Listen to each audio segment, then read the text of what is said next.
na, finish na. Grabe to. Lahat nagimbal sa balitang ito. Senado, kumilos na. BBM at Claire, iyak. Ayan, syempre itong balitang ating matutunghayan ngayon ay nagmula kay PH News Update TV.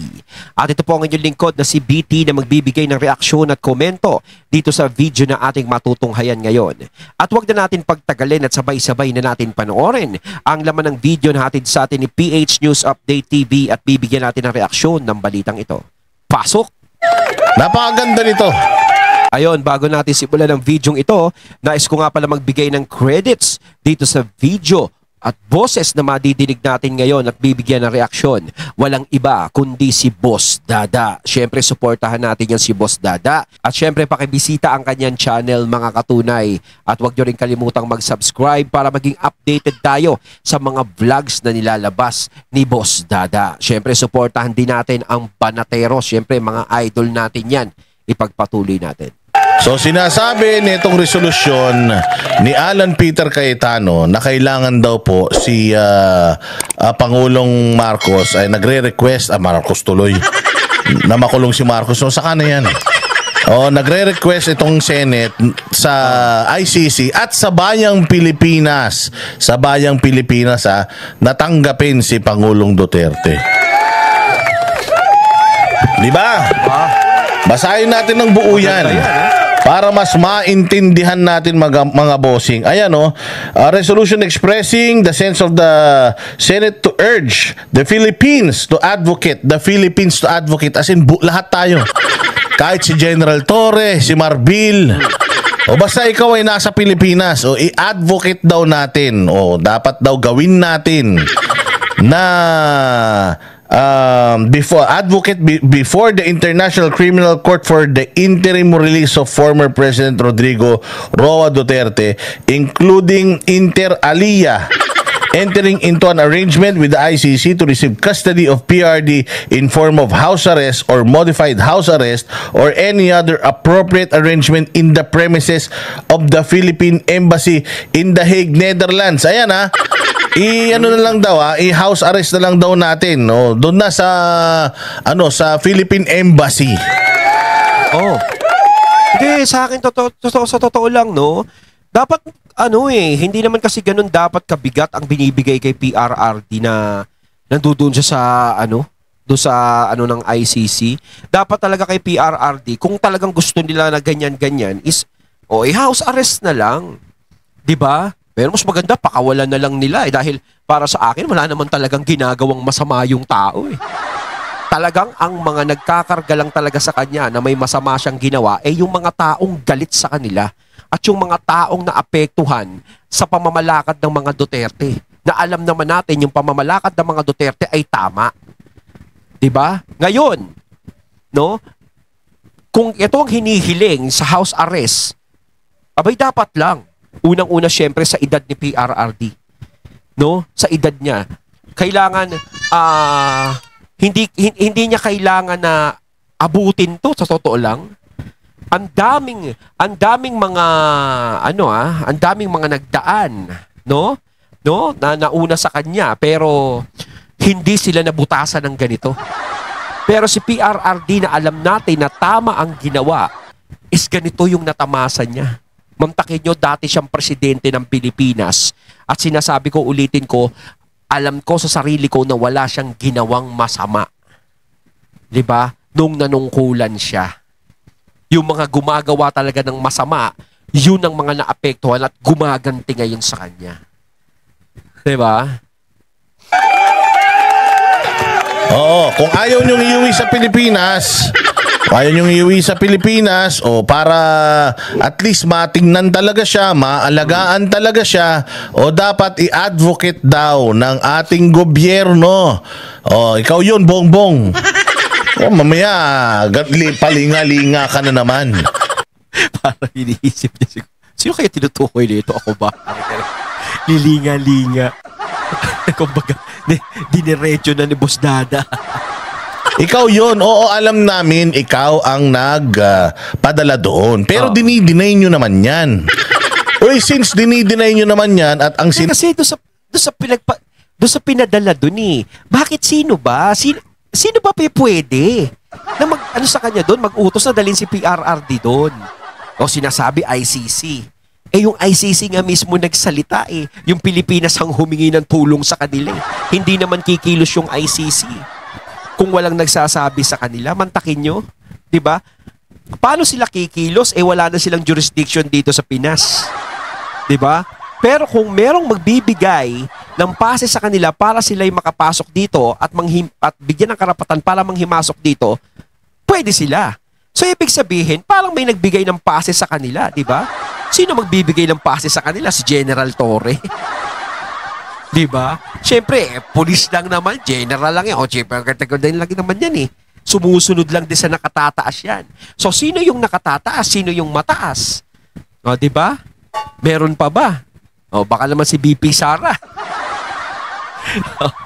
O, di ba? Sino? O, kaya wala tayong ibang maiisip. Tinado natin being a co-equal body of the government. Oo, nagre-request na i-house arrest itong i-advocate daw na i-house arrest si Pangulong Duterte. Saan? Sa Davao? Hindi na. Kahit hindi na sa Davao, interim release, dyan na din sa The Hague, within the vicinity of our embassy there.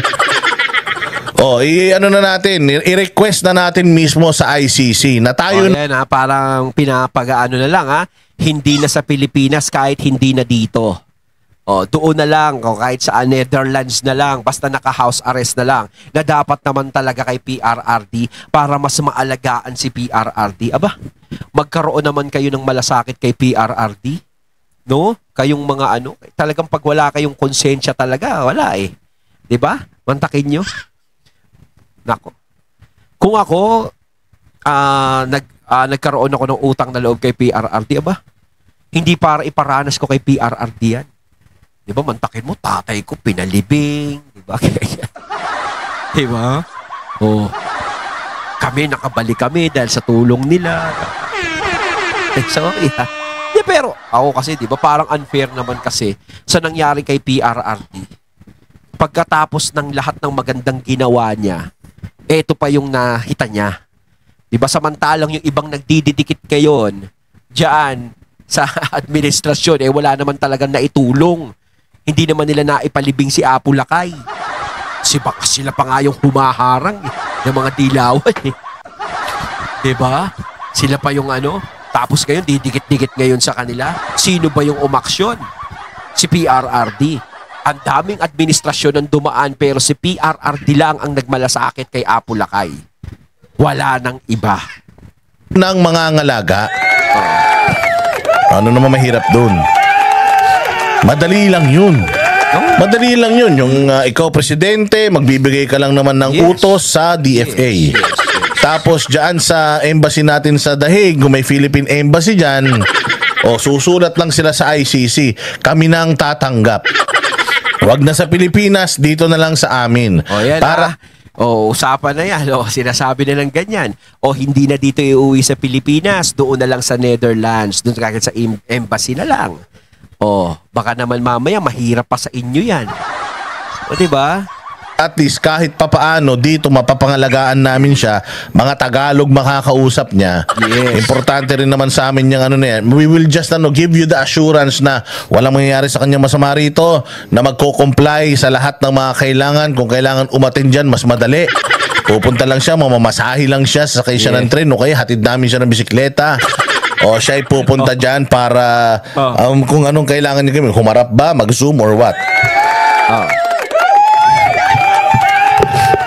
Yun ang mga dito mo talaga makikita kung gaano ka brutal, kung gaano ka demonyo santanas itong itong Marcos administration. Kasi kapag hindi nila pinagbigyan itong request ng Senate nila Alan Peter Cayetano at ng lahat ng mga senador na pipirma nitong resolusyon na to, ibig sabihin siya na talaga. Wala nang dapat sisihin. Siya na talaga yung nagpadala kay Pangulong Duterte dito at impeachable offense yan. Talagang ako bumibilib ako sa Senado kasi napakalawak ng isip ng mga senador 'Di ba? Hindi lang dahil syempre parang nakikita kasi nila na yung nagawa ni PR, kahit naman nung inimbestigahan sa Senado si PRRD, iba yung pakikitungo ng mga senador, nandudoon yung paggalang kay PRRD. ni hindi mo siya nakikitang binabastos siya ng mga senador. Dahil yung mga senador na yan, may isip talaga yan. Kung tutusin yan, kapag ikaw napunta ka dyan sa posisyon na yan, kailangan malawak ka. Hindi ka isip bata, hindi ka tulad ng iba. O kaso nga lang may nakalusot na isip bata dyan. Diba? Kaya nakakatuwa yung mga nasa Senado. So, kung talagang lahat sila is aayon doon, diba? Magpipirmahan sila doon, tapos pagdating kay PBBM, hindi niya pagbibigyan yon, hindi niya talagang lalabas talaga na siya yung magiging kontrabida. Diba? Siyempre, Senado na nagre-request nun eh. O, kapag siya na yung sasagot doon, pipirma doon, yun lang naman ang gagawin niya, pagpayag lang naman eh. Wala nang iba. O, pirmahan mo na lang to, o mag-ano ka na lang. O, talagang sa kanya nakasalala yan, hindi naman pwedeng si Tambi pa yung magdesisyon. Baka mamay, pasa pa, ikaw na lang Tambi magdesisyon yan. O, kaya kapag hindi talaga siya pumayag sa ganyan, sa resolusyon ng mga senador, siya talaga yung lalabas na, alam nyo na, kontrabida. At siya talaga yung lalabas na iisipin na, ikaw talaga nagpadala kay PRRD doon, talagang tinanggal mo sa Pinas. Pag hindi nila inacknowledge to, hindi nila ginawa to, ibig sabihin, patunay yan na talagang si Bongbong Marcos ang nagpadala kay Pangulong Duterte doon. At yan po ay pagtataksil sa sarili mong kababayan, pagtataksil sa bayang Pilipinas. Yun, impeachable offense yun. Impeachable talaga yun. At yan po, grave abuse of discretion yan. At yan po ay, impeachable offense po yan. Pwede nang may magsampang impeachment sa kanya kapag hindi niya inanuto. Pagka hindi niya ito inasikaso. Pag hindi siya pumayag dyan, malamang magtaasan yung mga kilay ng nasa Senado niya. Takin mo. Sabihin mo, hindi. Bakit kami makikiusap sa ICC? Wala nga tayong jurisdiction dyan. Hindi nga, Pilipino nga yun nandoon eh. Oo. Huwag kayong bobo. Pilipino yun nandoon. O hindi ba? Pwede naman daw. Senado mismo nagre-request. Baka naman, Bongbong, request mo na i-house na natin siya sa sa property ng Pilipinas, which is yung embassy. Yes. Ang embassy kasi ng Pilipinas diyan sa The Hague. Philippine territory yan. So sa teritoryo natin, ilagay na natin siya doon kahit nandiyan siya sa The Hague. Di naman siya makakauwi ng Pilipinas, at least man lang maaalagaan natin siya. Yes. Sobrang hirap ba nun? Di ba okay lang naman yun, kayang-kaya naman gawin yun, di ba? Magre-reklamo. Nandiyan pa rin naman sa Netherlands. Yan, hindi pa rin uuwi. Ano pa? Tama naman si Boss Dada doon eh. Napakahirap bang gawin yung napakasimpleng bagay lang. Di ba? Mo pa ba mga makakaliwa doon? Ang gusto naman ng mga makakaliwa, wala lang siya sa Pilipinas, di ba? Ang gusto lang naman ng mga makakaliwa, humarap siya sa ICC, di ba? O humaharap na siya sa ICC, nandoon na siya. Tama. O may interim release nga, pwedeng mapunta siya sa ibang bansa, pero ang nire-request na nga lang ng mga senador natin, doon na mismo sa The Hague. Doon na mismo sa property natin doon para talagang matutukan. Una, yung health ni Pangulong Duterte. Yes, pangalawa, tama. yung pagkain, importante yun. Yes. Well, syempre, lalong-lalo na, syempre, nabalitaan natin na hindi gusto ni PRRD mga pagkain doon. Syempre, hinahanap-hanap pa rin ni PRRD mga pagkain Pinoy. At least, kung nandoon siya sa mga Pinoy, yung gusto niyang kainin. Diba? Yung mga pagkain Pinoy na gusto niya. Kumbaga, nakakamiss din kasi yung ganun eh. Diba? Kasi pag nandoon siya, parang kung ano lang yung ihain sa kanya siguro, di ba? Pag dininay niya ito, wala na tayong pag-uusapan doon. Ibig sabihin, talagang dinala niya si Pangulong Duterte doon, hindi para humarap sa kaso, kundi para maghirap at doon mamatay.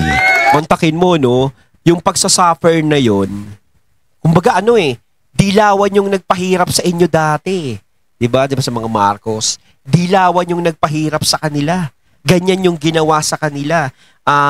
Kinidnap sila, parang dinala sa Hawaii, parang doon pinatapon. Tapos ginawa nila kay PRRD ganyan. 'Di ba? Kay PRRD sila gumanti. Patakin mo, walang ginawa sa yung masama, sa kanya ka gumanti. Samantalang yung mga dilawan ang talagang siyang nagpahirap sa kanila talaga. Grabe ang ginawa sa kanilang pasakit. Imbis na yung galit mo, yung inis mo, yung ganti mo sa kanila mo ibuhos, Doon sa naging kakampi mo binuhos. Kung sino pa yung nakatulong sa'yo. Nagkabaliktad. Tapos biglang kinampihan mo yung mga taong galit na galit sa'yo. Ay, di ba? Tama. Pwede naman tayo mag-assume na ganun. Diba? Pwede naman tayo mag-assume na gano'n na kapag hindi niya ito inasikaso, ibig sabihin talagang siyang may kasalanan. Ano pa ba yung kanilang mga grounds? Article 14 of International Covenant on Civil and Political Rights, to which the Philippines is a state party, guarantees that everyone charged with criminal offense shall have the right to be presumed innocent until proven guilty according to the law. Well, ano naman to? Kumbaga lahat naman yata ay ganito. You are proven innocent until proven otherwise, di ba? Article 10 of the ICCPR, ICCPR International Covenant on Civil and Political Rights, bumundo to. Article number 10 of the ICCPR provides that all persons deprived of their liberty and with respect to the inherent dignity of the human person. The rules of procedure and evidence of the International Criminal Court allows person being tried therein interim release. Nangyari na kasi ito. It was actually granted sa isang kaso ni Jean-Pierre Bemba Gombo, a Congolese rebel leader facing trial before the ICC for war crimes and crimes against humanity in the Central African Republic, who was released under specific conditions which included prohibitions on making public statements in the case, bawal lang pag-usapan yung kaso, di ba? Changing address without prior notice, yun lang yung mga yung mga pinagbabawal. Bawal kang lumipat ng bahay nang hindi alam. And contacting any witnesses in this case. Puta, wala namang pakialam si Pangulong Duterte sa witness na, hindi naman niya kukontakin yan. Wala namang cellphone yung tao, matanda na yun. Hindi na nakakaintindi ng technology yun. Ano pa? As well as directives to fully comply with all orders issued in the case, to surrender immediately to the relevant authorities if required by the ICC. Pag kailangan daw ng ICC, pupunta siya. Kung kailangan siya makulunit, so surrender siya. Ganun lang yun. The Philippines itself allowed prominent personalities, si Leila de Lima, particularly former Senator Leila de Lima, to continue performing her functions and responsibilities as a senator during the pendency of the criminal charges against her, di ba? Kahit nakakulong siya, senador siya, hindi na nga lang siya nanalo. The Philippines allowed these reasonable accommodations pursuant to the constitutional right to the presumed innocent until proven guilty.